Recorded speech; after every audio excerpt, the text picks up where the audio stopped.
it's been 5 million years, but SwagTips is back, and he's here to tell you about the Twilight Cup meta, Part 2. Yeah, Part 2, which means if you haven't seen Part 1, you'll definitely want to watch Part 1 because it has the setup on what the Twilight Cup meta is, and the basic flow of the meta, and I also reveal to you what the top 5 picks are, so if you want to know that information, you should probably know that information first before watching this video, so link in the description there. And before I get into the alternative picks for the Twilight Cup meta, I do want to give a shout out to Lorma96's article, the Twilight Cup meta on GamePress. Lorma did all the legwork for this article, but we definitely were in communication with it. So if you want some swag tips in reading format, well, Lorma96 has the swag tips as well. And also a little bit more pretty infographic than what I got going on. I feel like this graphic has a more like clear-cut way of displaying the matchups, where mine's a little bit more wishy-washy. What I'm attempting to do with my graphic is display more relationships. What Lorma's attempting to do here is display more clear relationships. So I think there's something to definitely gain from each of these graphics. But back into the swag tips, Twilight Cup. I told you what the best 5 picks are, but you might not agree with all 5 of those picks, and of course you need 6 Pokemon for a Sylph Arena team, so what's that 6 Pokemon going to be? Well, I'm going to describe some of these picks for you today here, and I'll let you make your own decisions. So I'm going to go group by group here, and I'm going to start out with the Toxicroak group. So you guys already know Toxicroak is like El Numero Uno in the Twilight Cup meta, and the main reason why it's so good is because it has that ground type coverage. Well, Kanto Grimer and Nidoqueen both also have ground type coverage. So Nidoqueen kind of has a similar style going on as Tentacruel, where it's using those heavy nuke type attacks, but what Nidoqueen has going for it is a ground subtyping, which gives it a double resistance to poison with its already poison subtyping. So that's a pretty big deal for Nidoqueen, and then it's got the heavy earthquake. So if your opponent's not resisting the earthquake, they're very likely losing to the earthquake, which makes Nidoqueen very good. Another cool benefit to Nidoqueen here is it can get Earthquake off before Tentacruel is able to bring in the Doom with the Hydro Pump, so Nidoqueen technically has an advantageous matchup against the Tentacruel. Main problem Nidoqueen has is the same problem that Tentacruel has. When it comes to these nuker type Pokemon, as long as your opponent has a shield, they're able to kind of get around you in a good way. Another problem Nidoqueen has going on is that it doesn't have as much murder power as the Tentacruel has. Even though it does have that all-powerful Earthquake, there are a lot of KOs that it does end up missing, and then that ends up costing it the match too. So Nidoqueen, very good, very worthwhile, very potent Pokemon, and definitely worth considering for your team. When it comes to Grimer here, Grimer's kind of a meme. And the main thing that brought Grimer alive in this meta was its performance before the January 31st update. Because before then, a lot of these dark types weren't as good, the grass types didn't really exist, and these 3 Pokemon, the non-Golbats, weren't really around. I mean, Frostlass literally wasn't around, right? So you had to have a way to deal with Skunk and Toxicroak, which were 2 of the biggest bads in the meta, and who had double ground coverage but Grimer here. Now that the dark types have a little bit more credence, a lot of these Pokemon exist now, and the grass types are around, Grimer's meme ability is definitely a lot weaker than it was before, but I do believe that a Toxicroak Tyranitar or a Toxicroak Skunk core is one of the better team ideas, like one of the better compositions, and Grimer definitely has an advantage against those cores, so definitely a solid Pokemon to be to consider for your team, but definitely a steep investment since you will have to max it out, so I think a lot of players will probably be better off just passing up Grimer. But if you find that these cores are taking you out pretty often, well, you might want to dip into the Stardust Bank and blow hundreds of thousands of Stardust for maybe 1 month of fame. I don't know about you guys, but I feel like the Sylph Cups could use a little bit of an extension. I definitely agree with that thought. Like month by month is a little bit too quick. This group's done. Going up to the dark types here. Tyranitar, I feel overall is the Lord. And the next best dark type I feel, a budget Tyranitar if you will, is a Lowland Raticate. Yeah, Lowland Raticate's really solid with its normal type attacks. You'll definitely want to go with Quick Attack for the fast move, and I stand by Hyper Fang for the charge move, and then of course Crunch for the other charge move. And what makes it good, like you're thinking, well, why a Lowland Raticate? Well, normal type coverage is pretty unresisted in this meta. Like, the only thing you really have to worry about with it is Tyranitar, which, are you really going to see a SmackDown Tyranitar? Like, let's be real here. Like, I know I have one, which is weird, and I think the only reason why I have one is because literally nobody else does, and typically it's the other way around, right? Of course. But like what, the ghost types? Well, that's what you got Crunch for. So I think Alolan Raticate's in a really good position here in the meta. Problem I have with Alolan Raticate is I feel a lot of its matchups that are like neutral. It's not like very clear cut who will win, which means if you're relying on Alolan Raticate to be good, it might end up just costing you the matchup because it came out behind. When you're using something like Toxicroak or like Venomoth here for an example, or Tentacruel, that have very clear defined like I win, I lose kind of situations where they either just dominate or they absolutely lose. When you use stuff like that, you're able to pull ahead near the end of your matches, even if you're behind, if your opponent can't deal with it. Alolan Raticate just kind of feels like the Pokemon that your opponent can deal with over time. So if you're behind, I don't feel like Alolan Raticate will really get you ahead. Yeah, I feel like it's a riskier Pokemon, but definitely a Pokemon worth considering. And if your opponent doesn't know the matchup, well then you could easily dominate them with this little Hamtaro looking guy here. Similar thing can be said for Crawdaunt. I feel like Crawdaunt is like somewhere between Tyranitar and Alolan Raticate in like performance, where it's using like the heavy fast move, so it's not really relying on the charge moves, and it's got good neutral coverage. Big problem I have with water neutral coverage in this particular meta is that the water types here are so good and the grass types exist. So Crawdaunt can be very dangerous for opponents that don't have good resistances to it, but if your opponent is resisting water type damage, I think Crawdaunt is going to be a little bit lackluster. And then finally we got Umbreon. I kind of debated not including Umbreon on the graphic because I feel Umbreon's more of a benchmark than an actually like good Pokemon to use in this particular meta. Like in the Great League in general, Umbreon, beautiful. But in the Twilight Cup, where there's tons of things resisting dark type damage, having a dark type fast move as your like main source of booping people, not very good. It's not a good look. Yeah, so if you compare it to like Alolan Raticate, even if you're using the last resort attack, I feel like Umbreon is going to end up coming behind in a lot of matchups just because it's going to be hitting stuff that's resisting. Like you got the dark poisons over here, you got the dark types over here, then you've got literally freaking Toxicroak, and then you got the fairy types. So I feel like there's a lot working against the Umbreon, and the popularity of a lot of the Pokemon that beat Umbreon, like because they're so good, definitely keeps Umbreon down. So yeah, Umbreon made the graphic, probably won't make your team. Alright, going on over to the poison types, Skuntank, El Numero Uno. And I just want to take a moment, if I didn't make it clear in my first video, if you're using Skuntank, use Poison Jab with Sludge Bomb and Crunch. Flamethrower, no. Don't use Flamethrower. Flamethrower is not going to help you in this meta. Like, grass types, maybe, but I'm pretty sure if you look at the matchups, anything that you're winning with Flamethrower, you could win with a combination of Crunch and Sludge Bomb anyways. I just keep seeing Flamethrower Skuntank everywhere, and it's triggering me, man. It's triggering me. Alright, now for the other picks, you got a Lowland Muck, and a Lowland Muck is interesting because you have to get an unlucky trade in order to get its CP low enough to qualify for the Great League, and the payoff is actually pretty good. So it's functionally similar to the Skuntank here. The problem it has, though, I'm calling it a problem, is that it has higher energy cost moves. Now, the way this problem can become a win is if your opponent doesn't use shields or they're out of shields. Its attacks are generally more powerful than Skuntank's are, so that could be a benefit for Lowland Muck. It did get the new move Snarl. Don't use Snarl, stick to Poison Jab, and you'll be fine. I feel overall, if you're using a Lowland Muck on your team, it's either because you don't have a Skuntank, or you already have a Skuntank and you want a second Pokemon that's doing the same thing, so you could do like double Skuntank. I feel like a Lowland Muck would probably be your best route to double Skuntank. Lumen in the back here, we have Drapion. And Drapion, I'm pretty lukewarm towards. The main way that you're going to be using it is with its bite damage, and as I already stated, Dark-type fast moves, not that hot in this particular meta because of all the things that resist it.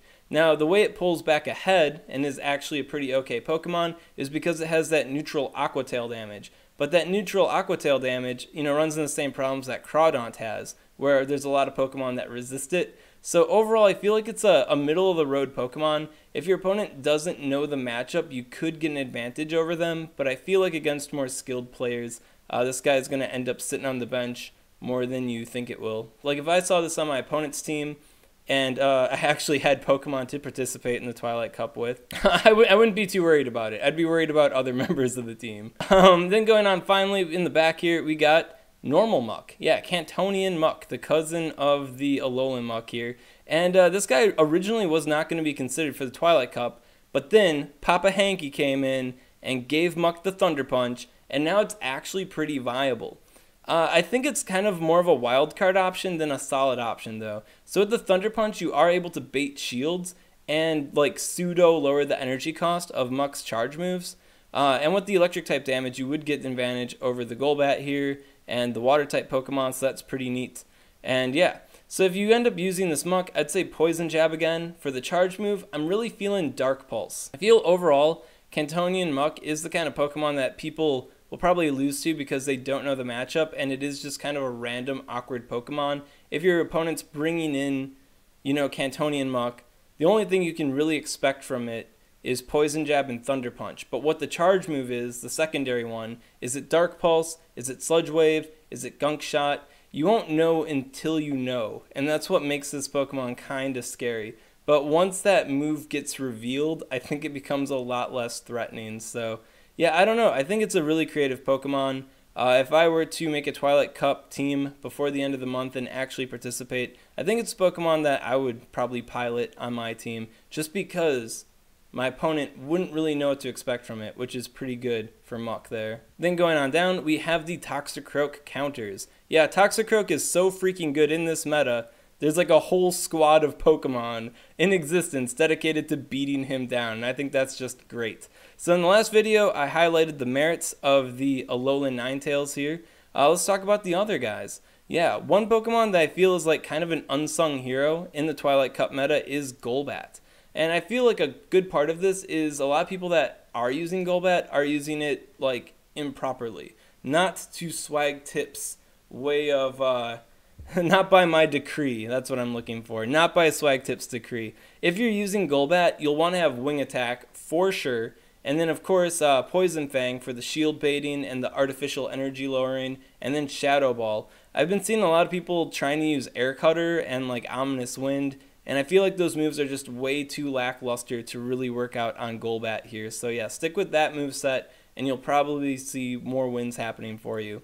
So the cool thing with Golbat is it actually can get an advantage over the Poison Darks here if given the right sort of like shield situation going on. It's a little scrappy Pokemon that can reverse the wheel a little bit given the right scenario. The problem I have with it is that it kind of requires a little bit more finesse to pull off in a good way. And I feel like because it does require that kind of like finesse and skill, I feel like it's going to end up falling flat for a lot of trainers where they could instead just use like Alolan Ninetales and just blast with Psyshock, or just use like Venomoth and just tap their screen and watch Toxicroak melt, right? So matchups like that, you're just like, yeah, I'll win. Where Golbat, you have to put in a little bit more thought.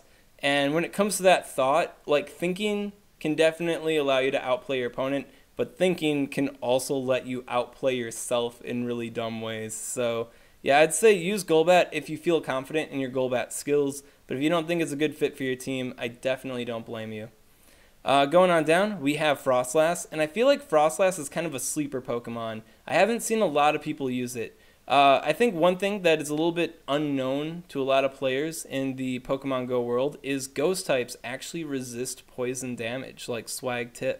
And because of that, Frostlass low-key has a lot of advantages against poison-type Pokemon. The main thing holding Frostlass back is the Dark-type Pokemon.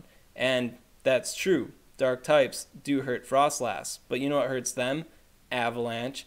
So I feel like Frostlass does have some serious advantages. It also does have some, obvious blatant disadvantages as well. I think it's a Pokemon worth testing out, or at least looking into more for your team if you want an extra Toxicroak counter. So yeah, definitely look into the Frostlass there. Avalanche, really busted attack. Could really surprise you with how much damage it can do. Then going on down, we have Venomoth. And man, this Pokemon has really blown up on the internet here. Yeah, because it's just so straightforward, right? It uses Confusion, and then Confusion melts Toxicroak and melts basically anything that's weak to it. Yeah, because it got that buff, and now it's like actually good. So before the January 31st update, I was actually pretty like about Venomoth here. I was like, it's good for beating Toxicroak, but I don't feel like it has enough punch.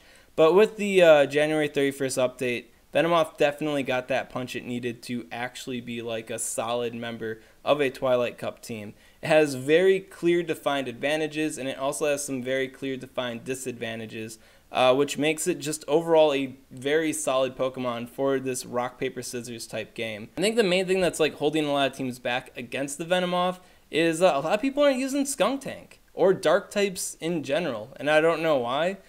People aren't using Dark types or Skunk Tank, question mark, like SwagTips told you to do it, man. Why don't you believe me about Skunk Tank? Y'all don't believe me about Skunk Tank? Well, what's going on? But yeah, because of that, Venomoth isn't meeting a whole lot of resistance, so I think that's another part of its success there. So yeah, if you don't have a Dark type Pokemon on your team, even like a Dark Poison type, you may want to consider slotting it in just so some random person with a Venomoth doesn't beat you down. For those that are using Venomoth though, yeah, the usage is really simple. I feel like if you can switch in a Venomoth, either KO or nearly KO a Toxicroak, and then like Silver Wind, whatever comes in to try to take you down, and then you go down and you don't waste a shield yourself, and you at the very least maimed your opponent's Pokemon or wasted their shield, I feel like Venomoth did its job then. So I think that's really good, really solid use. It's real nice trooper there. But what I am seeing a lot, like in videos and stuff, is Venomoth just sweeping people because they don't really have any resistance to it. So yeah, be wary.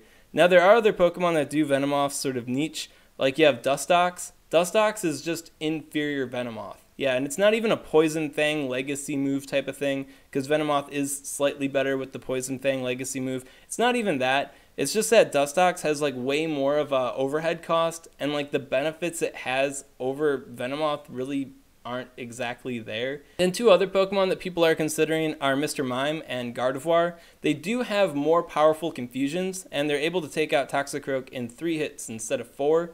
Check Maddie F babies. Link in the description if you want to see this Toxicroak maiming in action. He's got it all laid out for you there.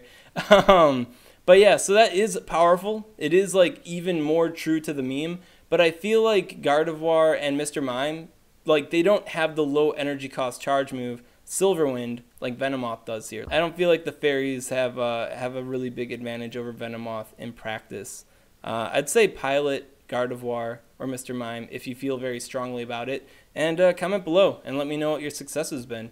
Like I'm genuinely curious. I just feel like in practice, you know, being weak to the poisons and like being neutral to the darks, like I don't feel like that's a good look. Then moving on over, we have the grass type Pokemon. And yeah, you may have noticed that none of the grass types were in my top 5, right? And that's because they are kind of middle of the road Pokemon. The way they beat their opponents is with their overwhelming damage. Like, I mean, frickin' Frenzy Plant, one of the most busted charge moves in the game. And now Razor Leaf on the Gloom side of the forest, one of the best fast moves in the game in terms of damage output.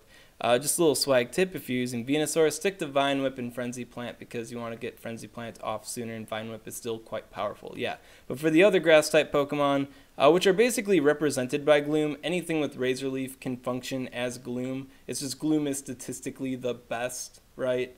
Like Ivysaur, really close second, so you know, don't worry about it. But yeah, with their grass type damage, even though a lot of stuff resists it with their poison typing, it's just so heavy that it just beats them down. If you end up with a neutral matchup, like against dark type Pokemon, or against Nidoqueen, or Lowland Ninetales for example, you will carry the advantage just because your powerful attacks are just that much more aggressive than theirs are. And then if you do end up against water type Pokemon, well then, do I need to tell you that you have the advantage there? You're a grass type Pokemon, man. Just don't get caught up in these guys' ice beams and you should be fine. So yeah, very powerful, potent Pokemon. I feel like they're kind of wild cardish because they don't have a very explicit advantage against a lot of the different common poison types in the meta. But because of how powerful their grass type attacks are, even when resisted, definitely worth considering for your team. Your opponents very likely will not be prepared for them because they'll be like, I'll just use my Toxicroak counters. But then you used Venusaur and Toxicroak, and they burned their Toxicroak counter fighting one or the other, and what happens then, right? I know it doesn't always 100% play out that way, but that is a situation you could force upon your opponent. Alright, and then finally, we got the Water-type Pokemon. So, Tentacruel here, kind of the low-key hidden master of the meta. And I feel like Azumarill also has kind of like a hidden master sort of flavor to it too. Where if you underestimate the Azumarill, you'll end up failing to the Azumarill. I feel like a lot of newbie players, even though Azumarill has been one of the best Great League Pokemon ever since the Great League existed, right? I feel like people are constantly underestimating Azumarill's damage output, and then they're also underestimating how bulky it is. So yeah, in a lot of matchups that you think you're going to win, even with a poison type, if there's no shields involved, or if you're like, I could take a hit from this bunny, and then you take a hit from this bunny, you end up bloody, right? So Azumarill, a Pokemon that I feel like you definitely shouldn't underestimate. It definitely isn't a must-have Pokemon on your team. Like, I probably wouldn't use it if I made a Twilight Cup team, personally. But definitely something that can slang people around, and a Pokemon that you should be aware of when it comes to your team compositions. And then finally we have Qwilfish. And Qwilfish is just an interesting little aggressive boy. Yeah, I feel like it's kind of like a parallel to a Lowland Raticate in a way, where it just has like this rapid neutral damage that your opponent just has to deal with. Now, in the past, I was like, yeah, dude, this guy, really solid, really awesome. And then like stuff like Venomoth and Frostlass and the grass types just started existing. So that definitely has hurt its usage in a pretty big way.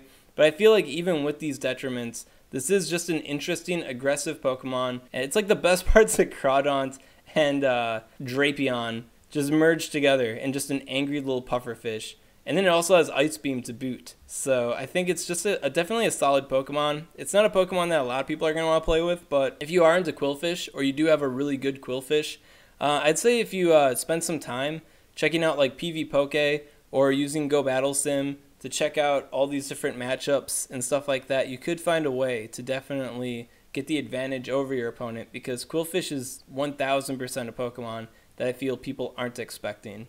And if they're not expecting it, and you have more matchup knowledge than they do about the Qwilfish, then you could very easily play around your opponent with a Qwilfish. That said, if you just use Qwilfish and you don't know the matchup data for it, well, then you're probably going to end up pretty far behind with Qwilfish, because you're just going to be clowning around with this pufferfish, just flopping, not knowing what you're doing. So that is the Twilight Cup simplified. It's my basic sort of Twilight Cup data here.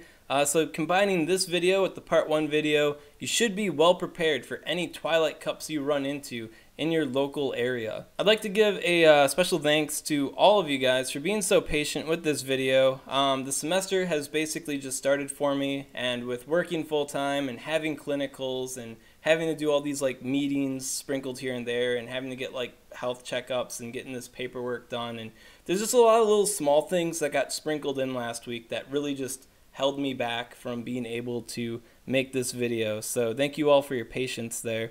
If you have any questions about the Twilight Cup, comment below, let me know what's up, and I'll see if I can help you out. And if you enjoyed this content, you want to see what's happening next month with the next cup, maybe you want Ryan Swag to finally do his Ultra League content, and you want to be ready, you want to be there when it finally drops, well then make sure to subscribe to SwagTips. Before I head out here, just because you made it to the end of the video, I think a good way to build a team for the Twilight Cup is to definitely include Toxicroak. You never not want to have Toxicroak on your team. And then almost absolutely have Skunk Tank. And then probably have at least 2 of these guys. Because I feel like when it comes to the Toxicroak counters, a lot of them do have their advantageous and disadvantageous matchups outside of just Toxicroak, right? So using one or the other could be better based off of what your opponent has going on. So I think having at least 2 of these guys, maybe 3, so you have options to threaten the Toxicroak would be a pretty good idea for just basic team building ideas. Yeah. And then on top of that, if you include multiples of these guys, you could even scare your opponent from including Toxicroak in the first place. And because Toxicroak is just so ridiculously good against so many things in this particular meta, if you spook your opponent into not using Toxicroak, that could play into your favor in a pretty big way. So just simple swag tips from the Swag Man here if you're building a Twilight Cup team. Hope it helps you out.